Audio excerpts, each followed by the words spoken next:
उंदीर आणि गिधाड. एका जंगलात एक गिधाड राहत होते. अनेक दिवसापासून त्याला खायला काहीही मिळाले नव्हते. खूप भूक लागल्यामुळे तो इकडे तिकडे भटकत होता, तरीही त्याला काहीही मिळाले नाही. शेवटी निराश होऊन तो एका झाडाखाली बसला.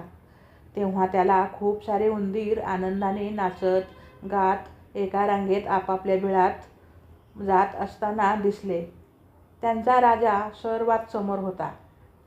त्या सर्वांना एकत्र पाहून गिधाड खूप खुश झाले.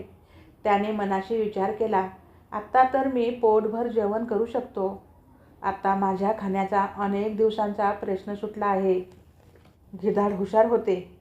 त्याने विचार केला, उंदीरावर हल्ला केल्यामुळे फार तर एखादा उंदीर हाती लागेल, बाकीचे सर्व घाबरून पळून जातील.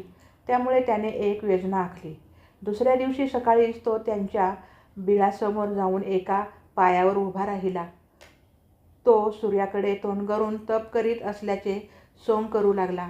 बिळातून बाहेर पडलेल्या उंदरांनी गिधाडाला असे एका पायावर उभे राहिलेले पाहिले. उंदीराच्या राजाने विचारले, श्रीयुत गिधाड, तुम्ही असे एका पायावर का उभे राहिला आहात? गिधाड अतिशय शांतपणे म्हणाले, मी जंगलातील मोहमायेचा त्याग केला असून मी एका पायावर उभे राहून आत्तापर्यंत केलेल्या पापांचे प्रायश्चित्त करीत आहे. उंदराच्या राजाने विचारले की तुम्ही तुमचे तोंड असे उघडे का ठेवले आहे? अरे लाडक्या उंदरांनो, मी फक्त हवा खाऊन राहतो, त्याशिवाय मी दुसरे काहीही खात नाही. सारे उंदीर त्याच्या बोलण्याला फसले. एक महान संत आपल्याकडे आला असून त्याची पूजा केल्याने आपली पापेही धुतली जातील असे त्याला वाटले. रोज सकाळी तो एका पायावर उभा राहिलेला दिसत असे. उंदीर घरातून बाहेर पडल्यावर सरळ पुढे जाण्याऐवजी त्या संत गिधाडाच्या पाया पडत असत. शेवटचा उंदीर पाया पडण्यासाठी आला की गिधाड त्याला पटकन गिळून टाकीत असे. बाकीच्या उंदीरांना त्याचा काहीच पत्ता लागत नसे. असे अनेक दिवस सुरू होते. गिधाडाला कोणत्याही त्रासाशिवाय अतिशय सहजपणे जेवण मिळत होते. काहीही न खाता पिता गिधाड इतके कसे काय धृष्टपुष्ट दिसते, असा उंदीराच्या राजाला प्रश्न पडला. हळूहळू उंदीराची संख्याही कमी होत असल्याचे त्याच्या लक्षात आले.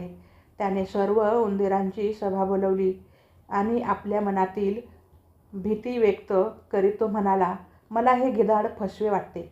फक्त हवा खाऊन कोणीही जगू शकत नाही. या दुरुस्त गिधाडापासून आपले प्राण वाचविण्यासाठी आपण काही ना काहीतरी करायला हवे.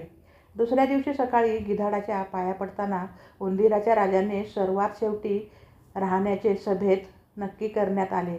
इतर सर्व उंदीरांनी झाडाच्या मागे लपून त्याच्यावर लक्ष ठेवण्याचे ठरवले. दुसऱ्या दिवशी सकाळी गिधाड पुन्हा एका पायावर उभे राहिले होते. त्याच्या पाया पडून एक एक उंदीर झाडीत लपून बसत होता. शेवटी फक्त राजा राहिला होता. राजा पाया पडायला लागल्याबरोबर गिधाडाने त्याच्यावर झडप मारली. यावेळी राजा सावध होता. त्याने वेगाने उडी मारली आणि तो गिधाडाच्या मानेवर जाऊन बसला.